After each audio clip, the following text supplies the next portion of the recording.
Hashim, Hashim. Mister Hashim, इतनी कम उम्र में इतना नाम और शोहरत हासिल करके आपने युवाओं के लिए एक मिसाल कायम की है। इस बारे में आप क्या कहना चाहेंगे? मेरी अम्मी जान कहती थी कोई भी मिस्टर हासिम, अम्मी जान क्या कहती थी ये तो सब जानते हैं, मगर हम ये जानना चाहते हैं कि आपके अब्बा जान क्या कहते हैं। अब्बू?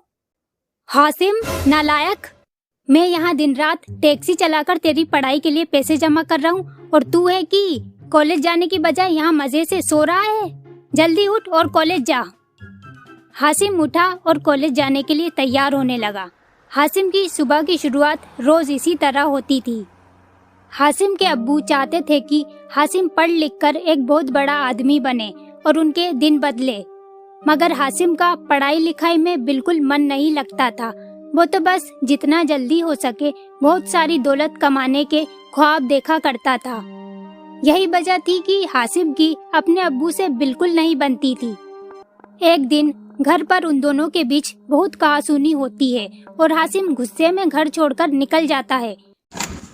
चलते चलते हासिम जंगल में बहुत दूर निकल आया था और रात भी हो गई थी। थककर हासिम एक पेड़ के नीचे बैठकर अपनी किस्मत को कोसने लगता है। तभी हासिम के कानों में एक आवाज आती है, हासिम, हासिम, हासिम, हासिम, मुझे तेरी तो तुझे भी जरूरत है मेरी। कौन है यहाँ? वो आवाज धीरे धीरे तेज होने लगती है।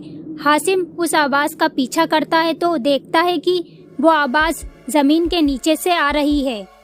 हासिम थोड़ा डर जाता है, मगर फिर हिम्मत करके बोलता है, काका कौन हो तुम? मेरा नाम कैसे जानते हो? सोच मत, अगर करना चाहता है दुरुस्त अपना हाल तो जल्दी से मुझे यहाँ से निकाल। कहीं यहाँ पर खजाना तो नहीं गड़ा है? हासिम बिना सोचे समझे उस जगह से मिट्टी हटाता है तो उसे वहाँ एक कांच की बोतल मिलती है। वो जैसे ही उस बोतल का ढक्कन हटाता है, हासिम बुरी तरह घबरा जाता है और भागकर अपने घर आता है। या अल्लाह, क्या था ये? बड़ी जल्दी अकल ठिकाने आ गई साहबजादे की। हासिम कोई जवाब नहीं देता और सीधा अपने कमरे में चला जाता है। उस दिन के बाद से हासिम की जिंदगी जहन्नुम बन जाती है। उसे हर वक्त ऐसा लगता कि कोई उसके आसपास है। रात में वो चौंक कर उठ जाता। उसे लगता कि कोई उसके बगल में बैठा उसे घूरे जा रहा है। हासिम को अजीब और डरावनी आवाजें सुनाई देती, ऐसी आवाजें जो सिर्फ उसे ही सुनाई देती थी। कभी कभी तो उसे किसी की परछाई भी दिखाई देती थी। दिन ब दिन हासिम की हालत खराब होती जा रही थी। वो अब अपने कमरे से बाहर नहीं निकलता था।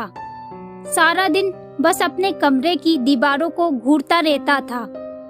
हासिम के अब्बू को अब उसकी फिक्र होने लगी थी। खुदा जाने इस लड़के को क्या हो गया है, कुछ बताता भी तो नहीं है। लगता है मुझे खुद ही पता लगाना होगा। हासिम के अब्बू उसके कमरे की तरफ जाते हैं। कमरे में अंधेरा था और हासिम एक कोने में बैठा कमरे की दीवार को घूरे जा रहा था। हासिम, बेटा ये क्या हाल बना रखा है तुमने अपना? बेटा अगर कोई परेशानी है तो तुम बेझिझक अपने अब्बू को बता सकते हो। बोलो हासिम, क्या हुआ है? हासिम जोर जोर से रोने लगता है। वो मुझे चैन से नहीं जीने देगा अब्बू। वो मुझे अपने साथ ले जाएगा। बचा लो अब्बू, बचा लो। कौन हासिम, कौन तुझे अपने साथ ले जाएगा? हासिम सामने की दीवार की तरफ इशारा करता है। अब्बू जैसे ही उस तरफ देखते हैं उनके पैरों तले जमीन खिसक जाती है।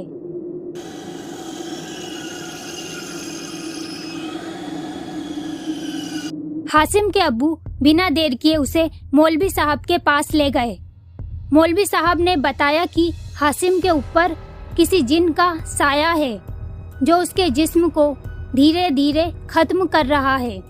तकरीबन 1 साल तक हासिम के अब्बू ने दुआ ताबीज कराई, तब जाकर हासिम ठीक हुआ। हासिम के साथ जो हुआ उस हादसे से उबरने में उसे बहुत वक्त लगा। उसे हफ्तों तक नींद नहीं आती थी। कभी कभी तो डर के मारे वो नींद में चिल्ला उठता था।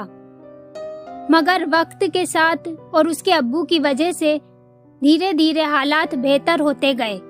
अब हासिम बिल्कुल ठीक है और अपने अब्बू के साथ एक बेहतर जिंदगी बसर कर रहा है।